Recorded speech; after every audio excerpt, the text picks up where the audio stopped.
इस कविता का जो विषय है, वो जो शब्द है, असल में उस पर कविताएं नहीं लिखी जा सकती। दुनिया की किसी भी कलम में इतनी ताकत नहीं है कि वो मां पे कविताएं लिख सके। मैं तो बहुत छोटा कलमकार हूं, मैं मां पे क्या कविताएं लिखूंगा।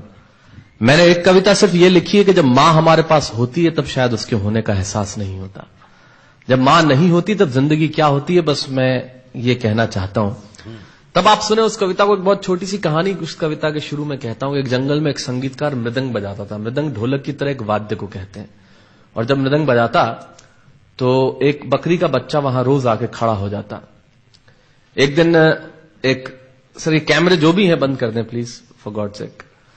बकरी का बच्चा वहां खड़ा हो जाता आके, तो मृदंग जो बजाता था संगीतकार, उसने उस मेमने से एक दिन पूछ लिया कि यार तुझे क्या मेरा सुर, मेरी ताल, मेरी लय बहुत अच्छी लगती है जो तू रोज यहां चला आता है। वो बोला मैं नहीं जानता कि आप क्या बजाते हैं, न मुझे सुर की समझ, न ताल की समझ, न लय की समझ। मैं तो बस इतना जानता हूं कि इस ढोलक पे, इस मृदंग पे जो चमड़ा मढ़ा है वो मेरे मां के बदन से आया है। क्या बात है, बहुत अच्छे, वाह। जब उस पे थाप पड़ती है मैं आके खड़ा हो जाता हूं। बहुत अच्छे, वाह। मेरी कविता मां के न रहने पे भीतर से पड़ी हुई थाप की कविता है, तब सुनाना चाहता हूं। इस कविता में अगर आपके आंसू बाहर की दुनिया की यात्रा करना चाहे तो रोकिएगा मत। अगर आपको ठीक लगे, जैसा कहता हूं जब मां नहीं होती तब जिंदगी क्या होती है। एक मुनव्वर राणा साहब का शेर उधार लेता हूं कि किसी के हिस्से में मकान आया, किसी के हिस्से में दुकान आई, मैं सबसे छोटा था, मेरे हिस्से में मां आई।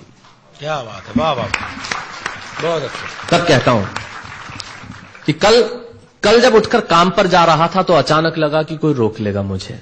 कल जब उठकर काम पर जा रहा था तो अचानक लगा कि कोई रोक लेगा मुझे और कहेगा खड़ा खड़ा दूध मत पी, हजम नहीं होगा। मुझे लगा कोई कहेगा खड़ा खड़ा दूध मत पी, हजम नहीं होगा, 2 घड़ी सांस ले ले, अरे इतनी ठंड और कोट भूल गया, इसे भी अपने पास ले ले। मन में सोचा मां रसोई से बोली होंगी जिसके हाथों में सना आटा होगा।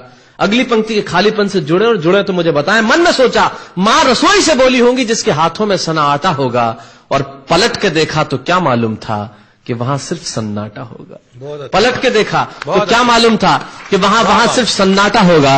अरे अब हवाएं ही तो बात करती हैं मुझसे। जब कोई नहीं होता तब अंतरिक्ष बात करता है, निर्वात बात करता है, वैक्यूम बात करता है। तब कहता हूं अरे अब हवाएं ही तो बात करती है मुझसे।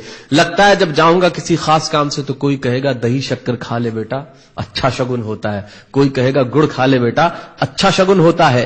पर मन इसी बात के लिए तो रोता है कि सब कुछ है मां, सब कुछ। जिस आजादी के लिए तुझसे मैं सारी उम्र लड़ता रहा। आपने अपने बचपन में देखा होगा, माए हमें टोकती है, यहां मत जा, वहां मत जा, ये मत कर, वो मत कर। तब हम आजाद होना चाहते हैं। और आजादी की कीमत कितनी बड़ी देनी पड़ती है। अगर कम शब्दों में मैंने ठीक बात कह दी हो तो इसका एहसास मुझे जरूर कराइएगा कि सब कुछ है मां, सब कुछ। जिस आजादी के लिए तुझसे मैं सारी उम्र लड़ता रहा वो सारी आजादी मेरे पास है। फिर भी न जाने क्यों दिल की हर धड़कन उदास है। कहता था ना तुझसे मैं वही करूंगा जो मेरे जी में आएगा, और आज मैं वही सब कुछ करता हूं जो मेरे जी में आता है। बात यह नहीं है कि मैं जो चाहूं कर लूं, मुझे कोई रोकने वाला नहीं है।